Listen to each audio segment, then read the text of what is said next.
ASA เป็นเพจเครื่องเสียงแบรนด์ ASA ให้ช่วยกดติดตามกดไลค์กดแชร์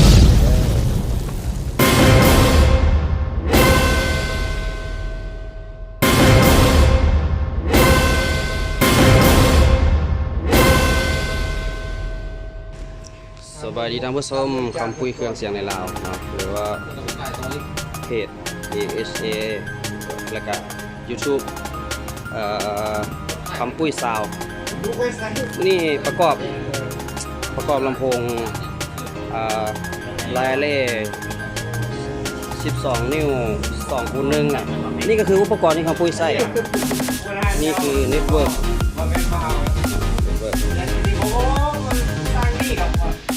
2:1แล้วก็ดอกที่คำปุ้ยเลือกใช้ก็จะเป็นดอก NRคอย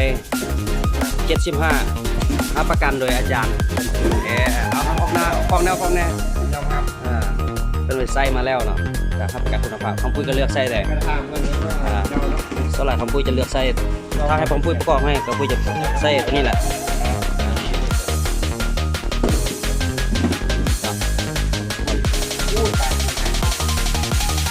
และก็เสียงแหลมจะเป็น750 D750 DA ปากประมาณเป็นปากให้บิดแหละ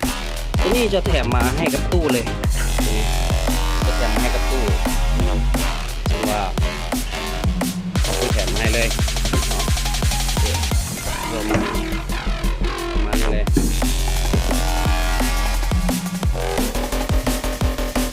ตัวนี้จะไป2คู่นะสำหรับตัวนี้ก็คือราคาคู่ละ19,000พอใช้งานเลยมีชุดแรกมีแขวนลายเล่มีครบเลยนี่จะเตรียมส่งเมื่อวันจันทร์นี้ก็เลยมาประกอบป้าไว้ก็คุยกับเมียหลายแน่ส่งให้ก็ได้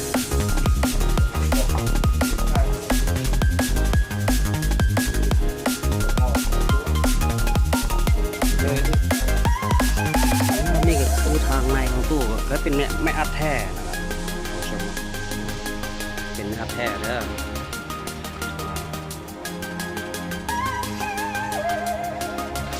ประมาณนี้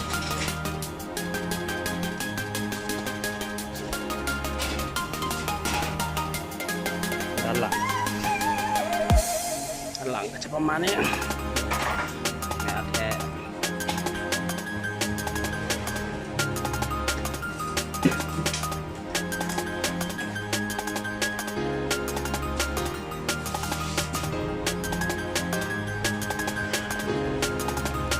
ฝังน็อตไปให้เลยสบายกว่าเนาะ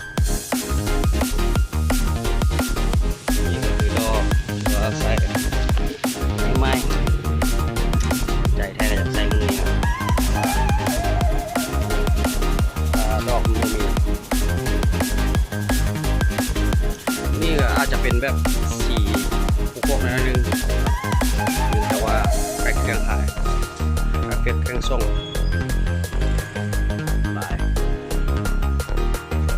มาเลย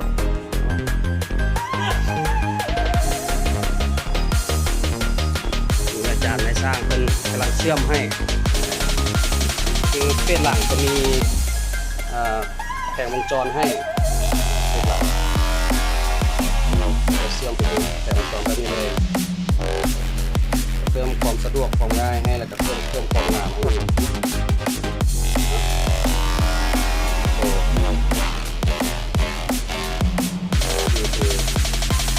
จองแถมให้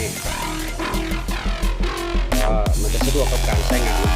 ก็ต้องต่ออีกมือยากแล้วก็เพื่อนอีกประมาณที่มันจะงามกว่าแต่นี่ก็คือเน็ตเวิร์ก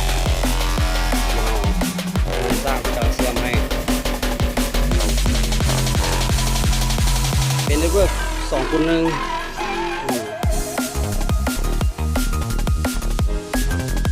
คุณภาพเกินราคาแน่นอนถ้าสำหรับผู้ที่จะได้เน็ตเวิร์กตัวนี้ก็ราคา ถ้าสร้างซื้อตอนนี้ก็จะราคาเพียง 1,200 บาทสร้างซื้อตอนนี้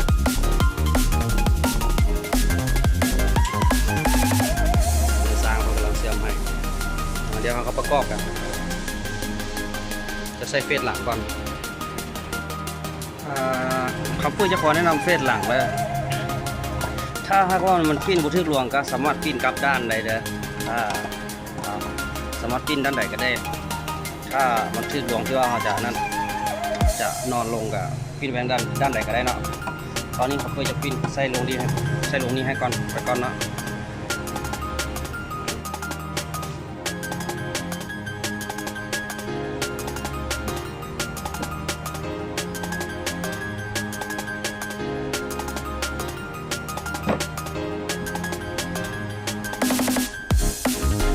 จะเปิดให้ฟังนะข้างละซี่นี่โอ้พอดีจวดเลยมีแจ่มๆเลยรถข้างละซี่นี่ก็คือตอนที่ประกอบเสร็จแล้วนะ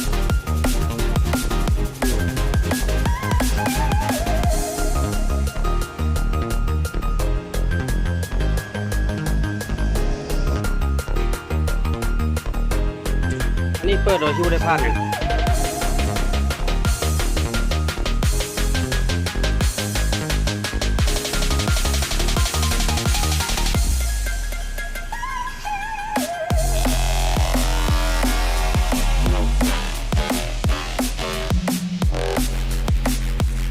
อันนี้ใส่มิเตอร์ล้อออกมาเลยทีแซมเลยทีบริษัทเขาใส่ยังนี่พันติดใบพัดเลยนะฟังใบพัดเลยกันนี่ประกอบแล้วก็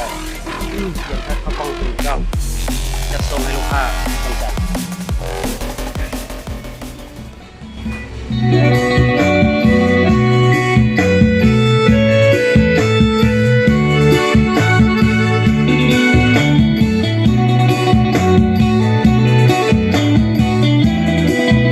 แน่นตึ๊บเลย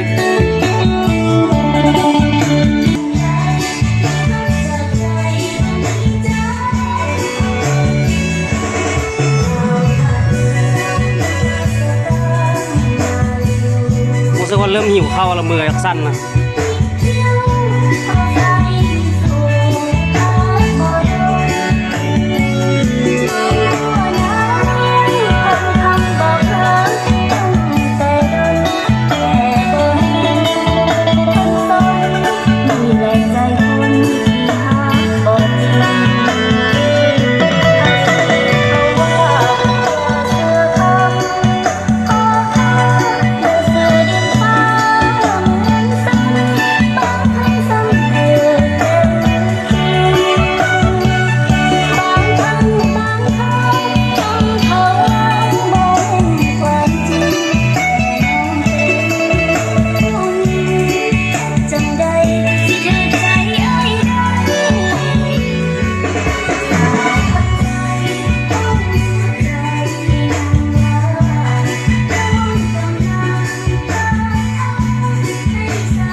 YouTube ค่ำคุยซาวชาแนลขอขอบใจท่านผู้ชมทุกคนทุกท่านที่ให้เกียรติ